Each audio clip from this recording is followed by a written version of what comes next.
Bonjour les génies. Jusqu'à maintenant, nous avons vu l'installation de Python et PyCharm, les variables et les opérations. Aujourd'hui, nous attaquons la notion des conditions.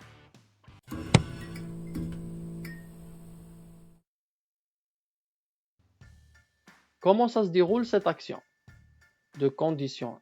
Dans notre vie quotidienne, nous faisons des choix qui découlent de conditions. Exemple, si j'ai de l'argent, alors j'achète une voiture. Sinon, j'utiliserai le transport en commun. Ce si, alors, sinon, c'est les principaux composants de nos conditions dans Python. Avant de continuer, veuillez vous abonner à la chaîne si ce n'est pas déjà fait, activer la cloche pour recevoir les nouveautés, et bien sûr, n'oubliez pas le fameux pouce bleu. La syntaxe des conditions dans Python est la suivante. If, condition, après ça, action, else, une autre action. Passons à la pratique maintenant avec des exemples. Mais avant, je veux voir une petite chose avec vous. C'est les tables de vérité. Une table de vérité, une table mathématique utilisée en logique classique, en particulier le calcul propositionnel classique et l'algèbre de Boole. Voici une petite illustration. Comme vous voyez dans cette tableau-là, table de vérité, c'est la relation et. Par exemple, si nous avons deux variables A et B, si A est 0 et B 0, alors ça nous donne 0 le résultat. Si A est 0 et B est 1, alors le résultat, ça nous donne 0. Si A est 1 et B 0, alors le résultat, ça va être 0. Mais si les deux sont à 1, c'est-à-dire que les deux sont vrais, ça nous donne 1. Par contre, dans la table de vérité des OU, on va voir la même chose de variable, mais la relation, ça va être OU. Ce que veut dire, si A est faux, ou B est faux, ça nous donne faux. Ça nous donne 0. Si A est faux et B est vrai, ça nous donne vrai. Là aussi la même chose pour A et B. Si l'un des deux est vrai, ça nous donne vrai. Et si les deux sont vrais, ça nous donne vrai. Je voulais faire cette petite révision parce qu'on va en avoir besoin par après. Alors, nous attaquons notre premier exemple. On supprime tout ça, ce qu'on a fait déjà auparavant. La première des choses avec laquelle nous allons commencer, c'est faire le test si un enfant a l'âge adulte pour accéder à un site de jeu. On va faire saisir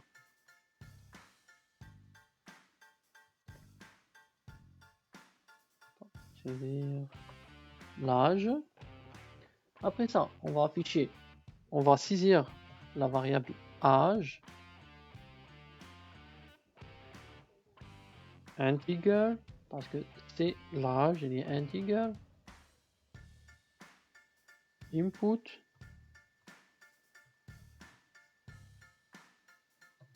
veuillez saisir l'âge. Oups, on a oublié les double cotes. Ensuite de ça, on va faire une petite condition. If âge supérieur à 18, là on va mettre les deux points. Là, ça va être le résultat.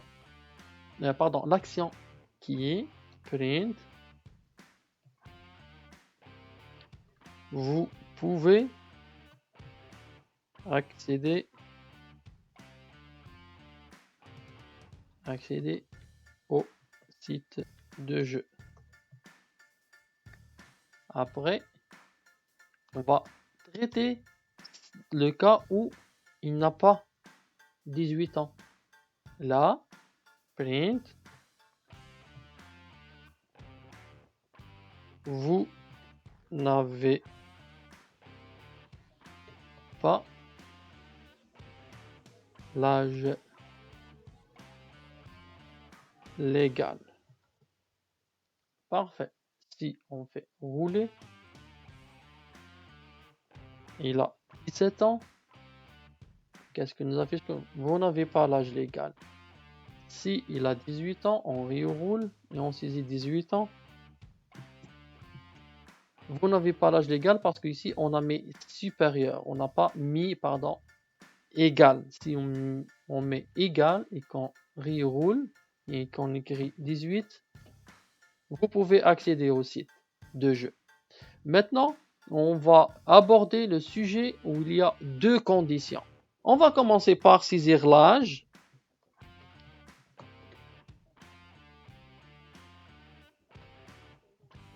On a vu déjà auparavant les variables. Cet aspect-là, on le connaît. On va dire créer une variable que ça va être âge égal. Et là, on va lui affecter une valeur, l'âge. L'âge, bien sûr, ce n'est pas un float, c'est qu'il n'y a pas de virgule. Ça va être un integer. Et on va faire un input pour capter ou saisir ce que notre utilisateur va écrire. Après ça, on va saisir l'autorisation paternelle. Est-ce qu'il a une autorisation paternelle ou non? Là aussi, ça va être une variable. Autorisation. Qu'on va lui affecter une valeur.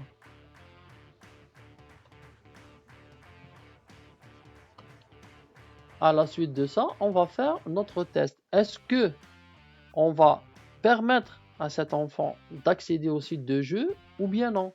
La condition, comme on l'a vu déjà auparavant dans la syntaxe de Python, c'est if notre condition âge supérieur à 18, si par exemple il a ça, ou or autorisation égale oui. Comme vous voyez ici, le égal, c'est pas un égal normal, c'est un double égal. Là, c'est pour faire la comparaison. L'autre égal qu'on a utilisé, comme par exemple ici ou ici, c'est pour faire l'affectation. D'accord? Lui affecter une valeur. Là, on va mettre 2 points, comme on avait ici, ça la syntaxe. Après ça, on va faire de toute façon, il va faire automatiquement la tabulation, parce que sinon, ça fonctionne pas. C'est ça la syntaxe de Python. Print. Par la suite, on va traiter la supposition où l'enfant n'a ni 18 ans, c'est-à-dire il n'est pas majeur, ni l'autorisation paternelle. Dans ce cas-là, on va lui dire print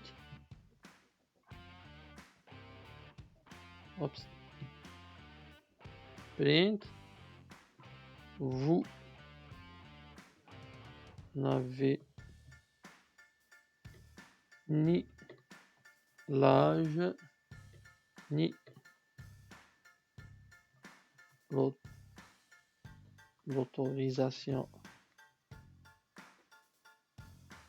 paternelle pour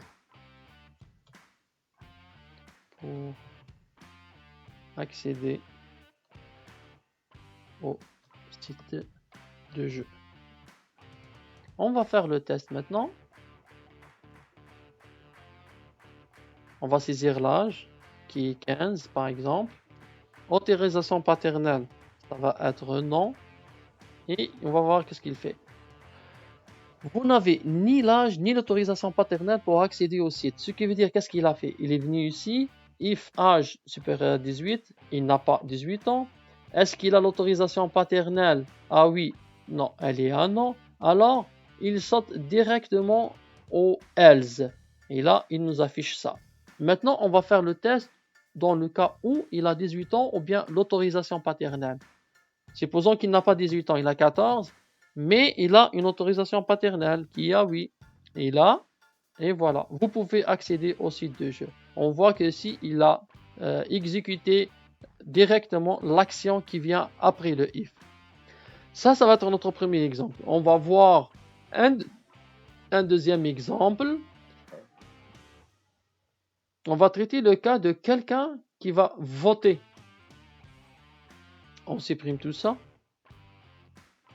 On va laisser seulement saisir l'âge parce qu'on va en avoir besoin. Si l'autorisation paternelle, non, ça va pas être l'autorisation paternelle, mais ça va être carte de vote. D'accord? Et là, on va le changer pour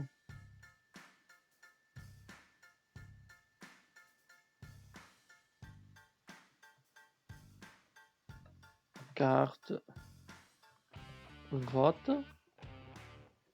Et là, bien sûr, on va veuillez saisir, oui, si vous avez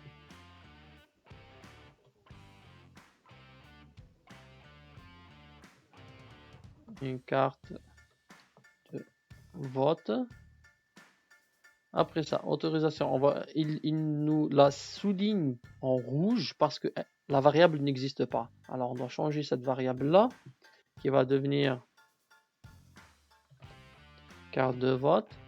Et le OR, on va le mettre AND. Le pourquoi de la chose, je vous explique. Parce que si vous êtes majeur et que vous avez la carte de vote, vous avez le droit de voter.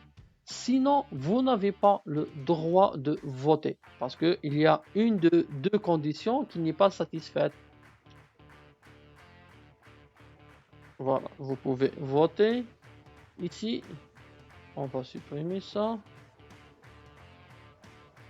Vous n'avez pas le droit de vote. Ok. Là, c'est quoi la condition? C'est la personne doit être âgée de 18 ans et plus et avoir une carte de vote. Sinon, il ne peut pas voter. Le 1 d'ici, parce que comme on a vu dans les tables de vérité, le OR, il suffit que l'un des deux conditions soit vérifié et là, il va exécuter ce qui vient après le if. Mais dans le AND, il faut que les deux conditions soient vérifiées pour qu'il passe à l'action après le if. Sinon, il va passer au else. On va faire le test avec âge 18, supérieur à 18, et carte de vote égale à 8. Si on roule, 18, et oui, j'ai une carte de vote. Mais il nous affiche, vous n'avez pas le droit de vote. Pourquoi? Parce que ici, j'ai mis supérieur. Si je mets ici supérieur ou égal et que je roule, si je mets 18 ici, et oui, là, vous pouvez voter. Ce qui veut dire il a le droit de vote. On a vu jusqu'à maintenant le ou, le or et le and. Maintenant, on va voir quelque chose d'un peu plus compliqué, c'est les conditions imbriquées. L'exemple qu'on va voir, c'est les notes d'un étudiant. On va supprimer tout ça.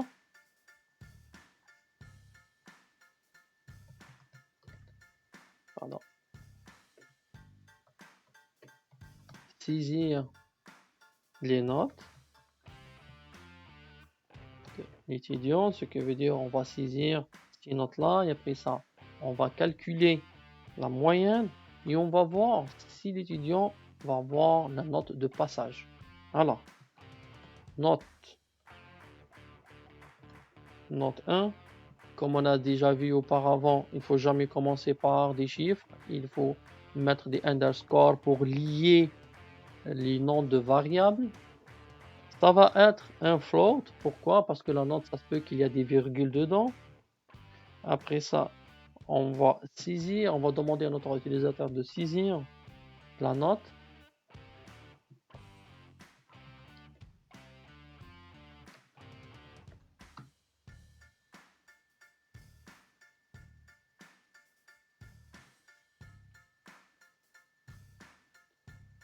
Excellent. On va copier ça. Coller. Pour gagner un peu de temps, c'est tout. À propos, les informaticiens sont vraiment feignants. Hein. C'est pour ça qu'ils font toujours ça. C'est pour ça qu'ils ont inventé les boucles, les classes, pour ne pas refaire le travail à plusieurs reprises. Ok, maintenant, on va calculer la moyenne.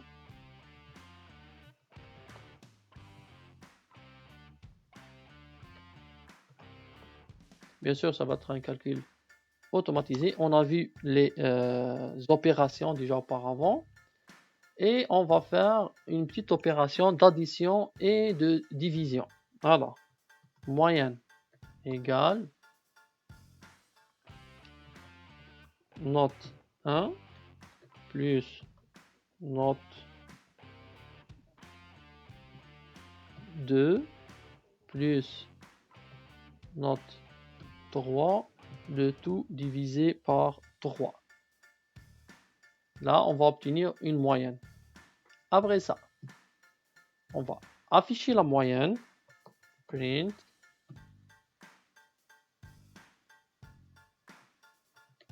La moyenne est de...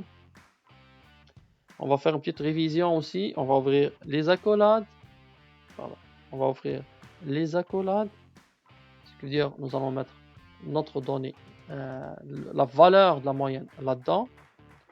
À la suite, on va faire format.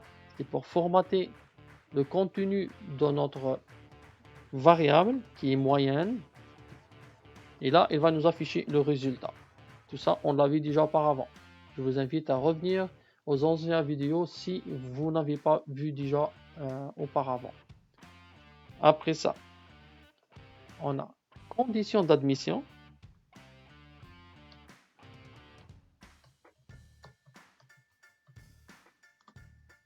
Et là, on va appliquer nos conditions. If moyenne est supérieure à 10, ce qui veut dire pour réussir, il doit avoir 10, plus de 10. Print. Qu'est-ce qu'on va afficher comme message? Étudiant a réussi l'examen ou bien admis. Ok, admis. Par la suite, on va avoir besoin d'un else if, ce qui veut dire c'est une condition imbriquée de else if. Là, on va pouvoir mettre une condition aussi. Si, par exemple, l'étudiant a une moyenne entre 9 et 10, il a droit de passer au rattrapage. Alors, 9, ce qui veut dire il a 9, moyenne supérieure ou égale à 9, et on a vu le AND, et moyenne, parce que je veux vous montrer aussi autre chose, c'est pour ça que je l'écris comme ça. Moyenne est inférieure ou égale à 10. Là, si on vient ici, il nous donne simplifier la chaîne. Alors, si on clique, nous, comment on l'a fait là? Nous, on l'a écrit comme ça. Moyenne supérieure ou égale à 9 et moyenne inférieure ou égale à 10. Lui, il nous propose de simplifier notre condition. Si on clique dessus, et voilà, il nous met moyenne entre deux intervalles. Le premier intervalle, c'est que moyenne est supérieure ou égale à 9. Et le deuxième intervalle, c'est moyenne inférieure ou égale à 10. Parce que supérieur à 10, il réussit. Mais s'il a une note inférieure à 9, qu'est-ce qu'il va faire? Il ne va pas être admis. Mais là, déjà, on doit lui dire qu'il est admis pour le rattrapage. Ok. Étudiant passe au rattrapage. Parfait. Mais si il n'a pas ces notes-là, qu'est-ce qui se passe? Malheureusement, notre étudiant print étudiant recalé parce qu'il n'a pas réussi. On fait nos tests maintenant pour tous les cas de figure. Si on roule, par exemple, 14, note 1, note 2, 15, note 3, 14. La moyenne est de 14, 3, 3, 3, 3, étudiant admis. Dans le deuxième cas de figure, où nous avons note 1, 9, note 2, 10 et note 3, 9. On va voir 9, 3, 3, 3. Étudiant passe au rattrapage. Troisième cas de figure où l'étudiant ne réussit pas. Alors, on va avoir 8, note 1, 7, note 2 et 7, note 3. Et là, la moyenne est de 7, 3, 3, 3, étudiant recalé. Qu'est-ce qu'il faut retenir de la vidéo d'aujourd'hui? La syntaxe de if est if, condition, 2 points, tabulation, action. Après ça, else, 2 points, tabulation, action. Si nous avons, comme ici, plusieurs actions briquées, alors le if, condition, tabulation, action, else if, la deuxième condition, 2 points, tabulation, action, et après ça, on arrive au else, 2 points et action. Sur ça, on a fini avec la vidéo d'aujourd'hui. Si vous avez apprécié, faites un pouce. Aussi, si vous avez des commentaires ou des suggestions ou des questionnements, laissez-les dans le commentaire. Je vous suggère aussi de partager la vidéo si vous la trouvez intéressante. Sur ça, je vous dis bonne journée ou bonne soirée, ça dépend de l'heure à laquelle vous êtes en train de regarder la vidéo. Salut!